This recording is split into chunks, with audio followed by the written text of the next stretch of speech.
pemeriksaan telinga itu karena Anda ada di sampingnya, maka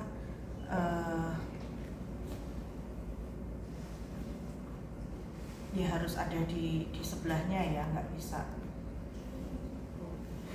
Wah, ada apa-apanya.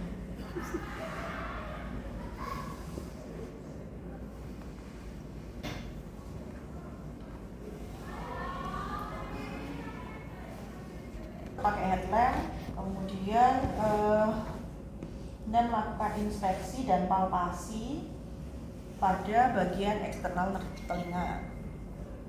Jadi kalau inspeksi itu jangan dipegang, kalau palpasi itu harus Anda pegang. Karena kadang-kadang beberapa mahasiswa itu melakukannya nggak kelihatan mana inspeksi mana palpasi. Kemudian pakai spekulum telinga. Jadi sebelum Anda pakai otoskop, Anda pakai spekulum telinga. Jangan lupa untuk memilih ukuran yang tepat. Jadi kalau misalnya pasiennya anak-anak, ya Anda jangan pakai yang besar. Biasanya sih disediakan 3 atau 4 sih. Jadi Anda pilih yang memang ukurannya sesuai dengan pasiennya. Kemudian Anda jadi liang telinga itu kan nggak lurus ya. Jadi Anda perlu menarik daun telinga itu ke posterior superior. Jadi kayak dijewet ke belakang atas. Nah, kalau sudah harusnya sejajar ya.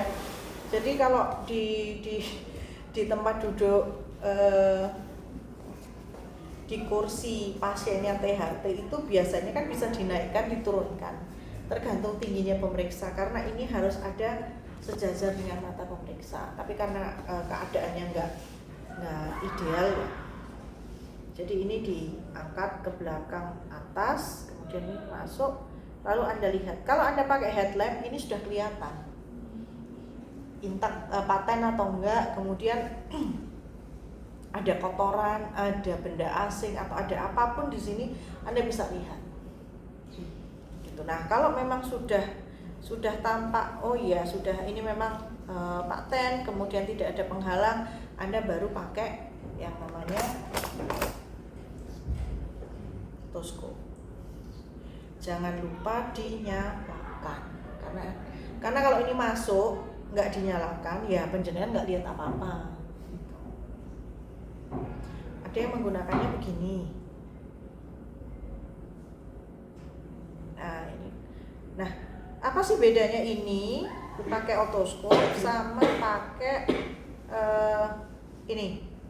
Bedanya adalah ini tuh ada lensanya. Jadi yang divisualisasikan itu di sini akan tampak lebih besar. Kalau ini ya aslinya aja. Jadi yang kecil ya kelihatan kecil.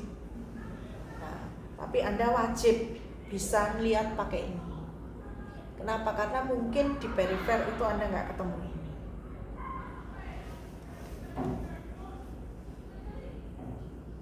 Jadi kita lihat tadi yang, nah apa sih yang harusnya ketangkap di sini, Dek?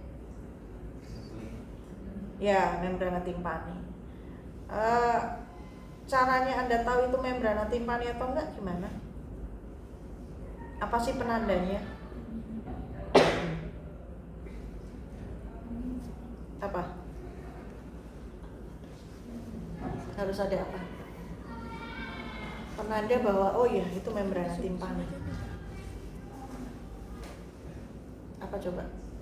Cone of light. Anda cari deh, cone of light.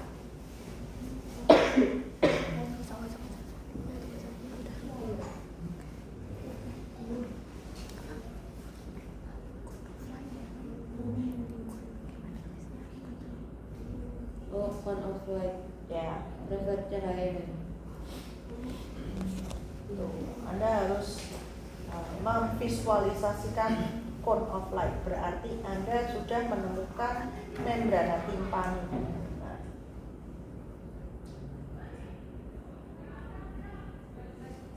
Nah, kalau misalnya pasien Anda mengeluhkan keluhan di salah satu telinga, maka yang harus Anda periksa dulu itu yang mana? Yang sehat. Jadi Anda bisa tahu, oh ini nggak sehat, nggak sehatnya di sini. Karena bisa jadi ada kelainan-kelainan. Jadi setiap orang kan ada variasi ya. Setiap orang tuh ada variasi. Nah, kita nggak pernah tahu orang ini variasinya ada di sebelah mana gitu.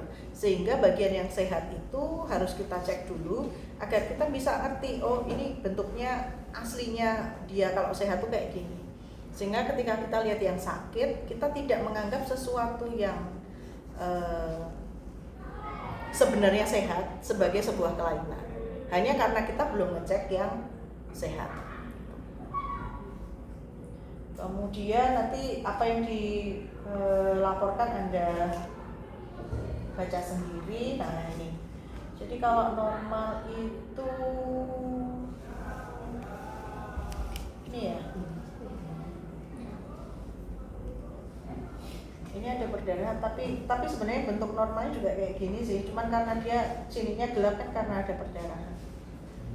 Jadi ya ini ada cone of light. Nah, letak cone of light ini harus bisa Anda identifikasikan kalau dalam bentuk foto atau gambar. Cone of light telinga kanan itu ada di mana dan cone of light telinga kiri itu ada di mana. Itu harus bisa Anda bedakan. Letak tulang-tulang pendengar. Ini kan sebenarnya tulang pendengaran nih. Yang agak miring-miring ini. Ini kan tulang-tulang pendengaran. Nah, kalau telinga kiri itu dia miring kemana, telinga kanan miring kemana harus Anda tahu juga. Karena bisa jadi soal itu tidak dalam bentuk kata-kata, tapi dalam bentuk gambar.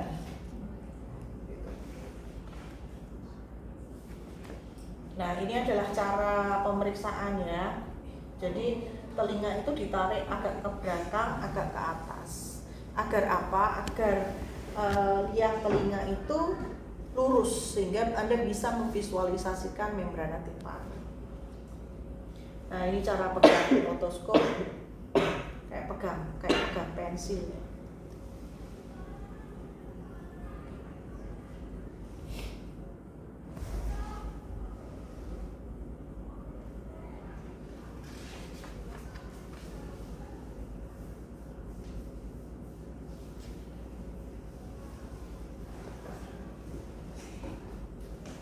Itu untuk pemeriksaan telinga. Lakukan pada kedua telinga, lakukan pada bagian yang sehat dulu. Oke, mungkin ada yang ditanyakan untuk pemeriksaan telinga. Pada palpasi itu yang penting adalah bagian-bagian seperti pada daun telinga dan tonjolan mastoideus. Apakah ada rasa nyeri? Apakah ada krepitasi di os mastoideus? Kemudian apakah ada rasa nyeri di sekeliling daun telinga?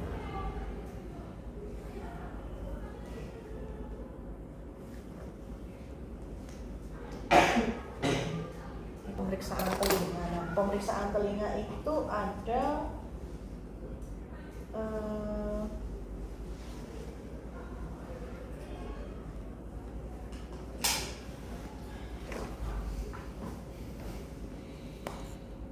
tes Garbutala. Nah, pada tes Garbutala itu Anda menggunakan Garbutala dengan frekuensi 512. Jadi Anda harus tahu bagaimana memilih Garbutala. Meja Anda.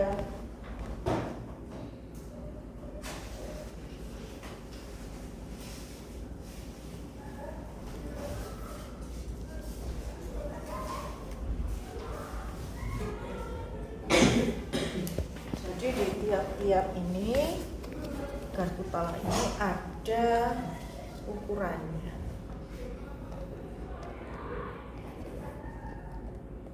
Nah, ini 512.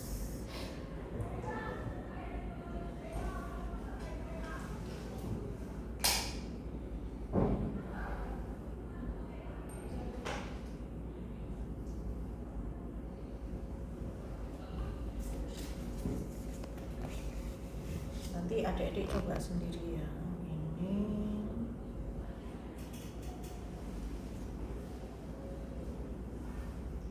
426.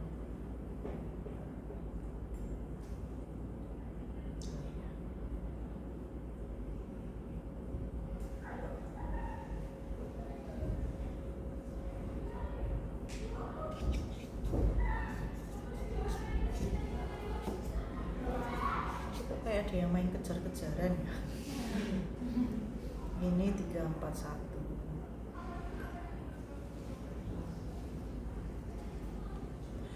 Anda coba deh masing-masing itu, kalau frekuensinya lebih rendah itu gimana sih kedengarannya.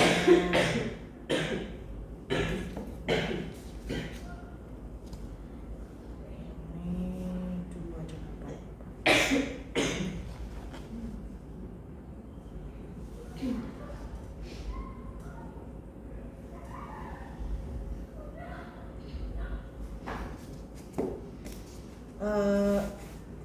Saran saya sih jangan dipukulkan di logam ya.